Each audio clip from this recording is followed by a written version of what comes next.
घंटे में आने वाली है खुशखबरी। जी हाँ, धकाधक गुजरेंगे तेल एलपीजी के जहाज।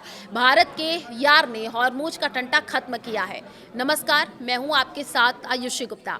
दुनिया के सबसे संवेदनशील समुद्री मार्ग पर एक बार फिर हवाएं बदल रही हैं। स्ट्रेट ऑफ हॉर्मूज यानी वो 34 किलोमीटर चौड़ी संकरी पट्टी जो फारस की खाड़ी को अरब सागर से जोड़ती है, तेल और व्यापार की धड़कन मानी जाती है। यहाँ से गुजरने वाले जहाजों पर न सिर्फ दुनिया की अर्थव्यवस्था निर्भर करती है, बल्कि क्षेत्रीय शक्तियों को प्रतिष्ठा भी। पिछले कुछ महीनों में इस हॉर्मूज ने कई उतार चढ़ाव देखे हैं। युद्ध, हमले, बाशिंदे और फिर बातचीत का सिलसिला। अब ईरान और ओमान के बीच चल रही वार्ता एक नए मोड़ पर पहुंच गई है। माना जा रहा है कि अगर ये डील हो गई तो हमेशा के लिए इस जलमार्ग पर कुछ ऐसी व्यवस्था होगी जो दुनिया ने नहीं देखी थी। फरवरी 2025 का युद्ध शुरू होने के बाद हॉर्मूज की कहानी बदल गई है। अमेरिका और इजरायल के हमलों के जवाब में ईरान ने इस महत्वपूर्ण मार्ग को प्रभावी रूप से बंद कर दिया है। पहले संयुक्त राष्ट्र की व्यवस्था के तहत जहाज ईरान और ओमान के समुद्री क्षेत्रों से होकर के दो अलग अलग रास्तों का इस्तेमाल करते थे, एक उत्तरी एक दक्षिणी। लेकिन तनाव बढ़ते ईरान ने अपना फैसला सुना दिया। ईरान के मुताबिक सभी जहाजों को लारक द्वीप के पास अपने उत्तरी समुद्री क्षेत्र से ही गुजरना होगा, यानी दक्षिणी रास्ता बंद, और यहीं से जहाज डर के साए में चलने लगे। जून में युद्ध विराम की घोषणा हुई तो उम्मीद की किरण जगी, पर नतीजा कुछ नहीं निकला। अमेरिका ईरान के बीच स्ट्रेट ऑफ हॉर्मूज में खींचतान।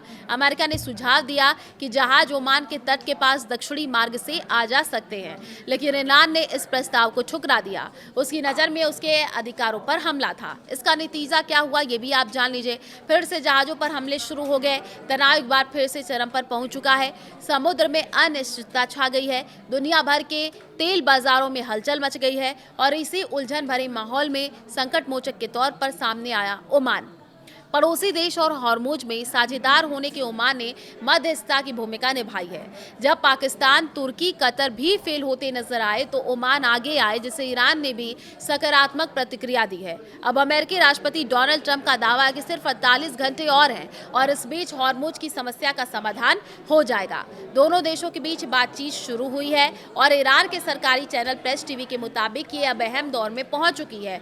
समझौते की संभावनाएं काफी ज्यादा बढ़ गई हैं और इस पर चर्चा का केंद्र टोल टैक्स नहीं बल्कि एक नया मिडिल कॉरिडोर है, यानी मध्य समुद्री मार्ग। ये मार्ग स्ट्रेट के बीच से गुजरेगा और इसके पीछे का उद्देश्य साफ है। अगर इस पर सहमति बन जाती है तो ये नया रास्ता मौजूदा उत्तरी और दक्षिण दोनों मार्गों की जगह ले सकता है। ईरान के विदेश मंत्रालय के प्रवक्ता इस्माइल बघेई ने साफ तौर पर हाल ही में ये कहा कि ओमान के साथ बातचीत सकारात्मक दिशा में आगे बढ़ रही है। दोनों देश तकनीकी और राजनीतिक स्तर पर ऐसे सुरक्षित समुद्री मार्ग तय करने की कोशिश कर रहे हैं जिससे हॉर्मूज में जहाजों की आवाजाही सामान्य हो सके। आपकी क्या राय है इस पूरे मामले को लेकर के? कमेंट करके जरूर बताएं।